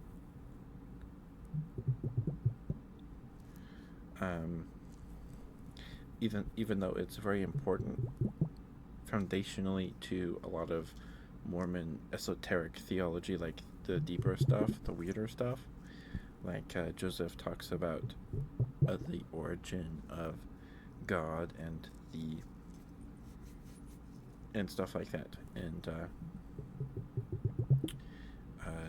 they read through a bit of it a few days ago in a stream. Aaron and Bryce, and we have it transcribed. This is Joseph's words, but he was giving this sermon on like a windy spring day in Nauvoo,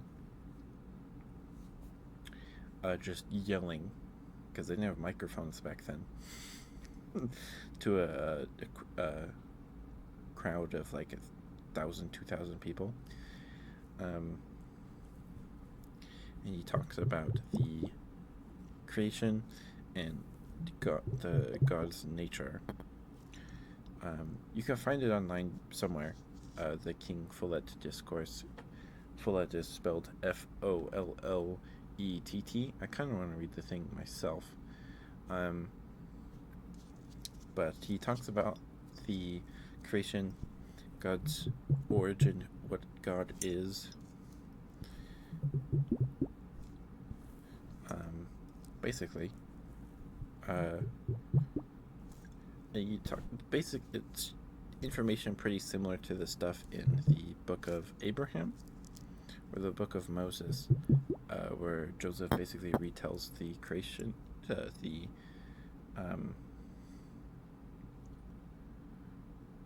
creation story in the Bible. And so God was once a guy just like you or me, and he, on his planet somewhere, he lives on a planet nearest the star Kolob, and he was just a guy. He could have been a store clerk at a 7-Eleven, who knows, but he was like one of the best Mormons ever. He probably had multiple wives and ascended to godhood after his death and after Judgment Day and all that stuff. And then he got to make his own planet, which we're living on now, with Jesus' help, of course. And he found himself in the midst of all these scattered intelligences, and he organized them and gave them spiritual form by making spiritual babies with his many wives to give these scattered intelligences spiritual form instead of just floating sparkles in space or whatever you want to think of it as. And Joseph says in the sermon that matter cannot be created or destroyed. It can only be organized and reorganized.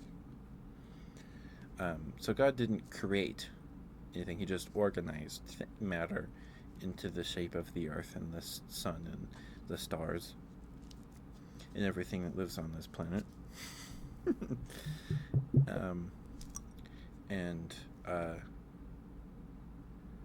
So if you're a really good Mormon, the best Mormon that ever Mormoned, and you're a guy, when you die, and depending on what happens in spirit, paradise, or prison, wherever you go, you will ascend to godhood. You get your own planet, and you make your own spirit babies, and then you do the same thing over and over again. It's turtles all the way down, if I'm using that phrase correctly, and it's turtles all the way up. God had his God, and that God had his God, and so forth, all the way back for eternity and then forward for eternity. And as long as you don't commit the unpardonable sin, which is denying Christ and Heavenly Father, you can still. So you could be like a terrible person. You can murder, all this terrible stuff. But as long as you do not deny Christ and Heavenly Father, you're good. You can repent in spirit prison, which is basically just 1,000-year long, or however long it takes for the second coming to happen from when you die, church education camp, where you just get taught the missionary lessons or whatever, so you can accept Christ or whatever. But you can only repent of the unpardonable sin while you have a body and are alive. So if you die before you repent of committing the unpardonable sin, you're out of luck, kid.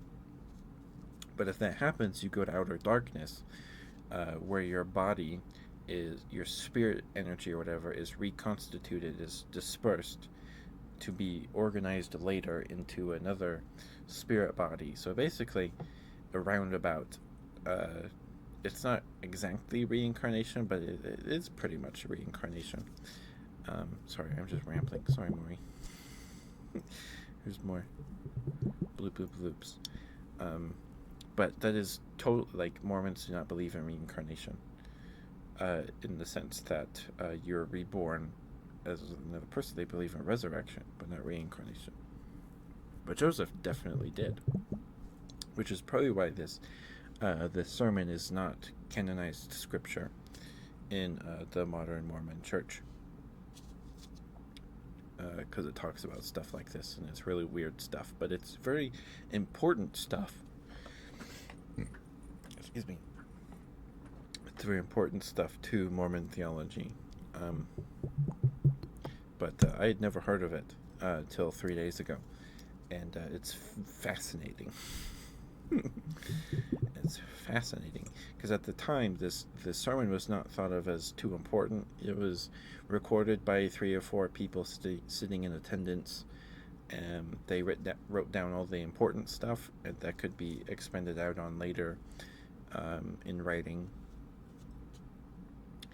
And it was printed in a pamphlet that now is a very collectible and expensive piece of literature.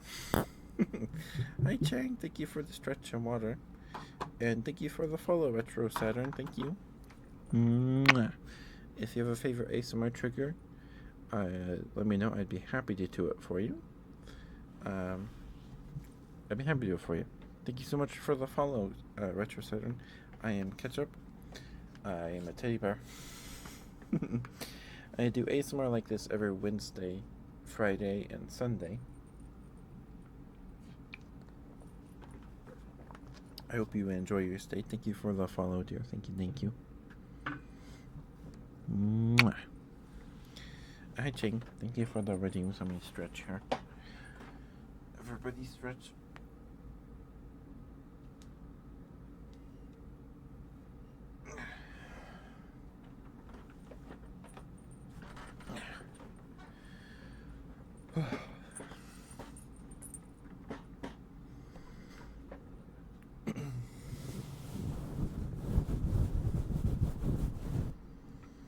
Anyway, this is a very interesting piece of literature. Yeah, I just wanted to talk about it eventually. And I got to. So,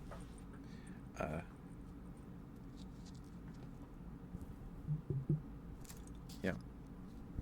But how are you, Ching? You were already here, Ching.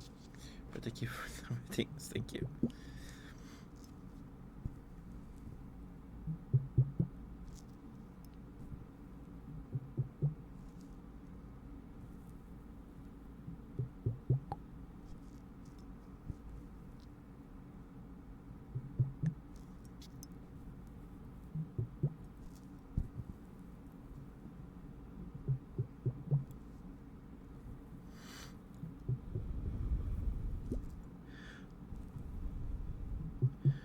We'll probably call it a night here in like 15 minutes.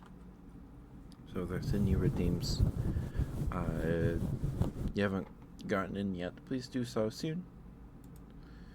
We're going to raid Raven tonight if she's still alive when we're done. Haven't gone to raid Raven in a bit. She's doing ASMR tonight. Tricky? I can do that, Retro. Do you prefer Retro or Saturn?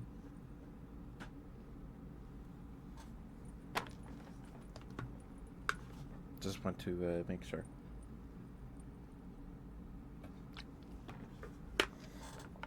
Saturn is fine? Okay. I can do that.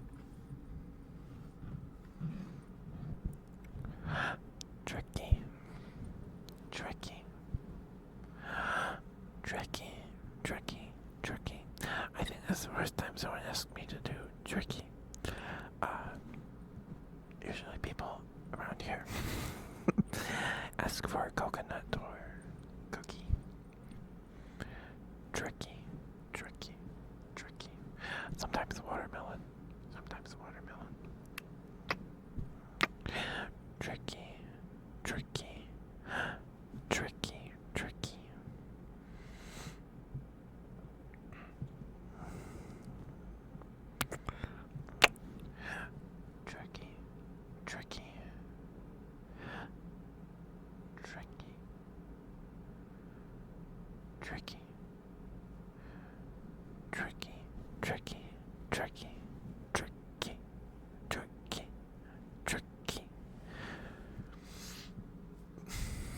Is this okay for you, Saturn? Sound okay? Tricky.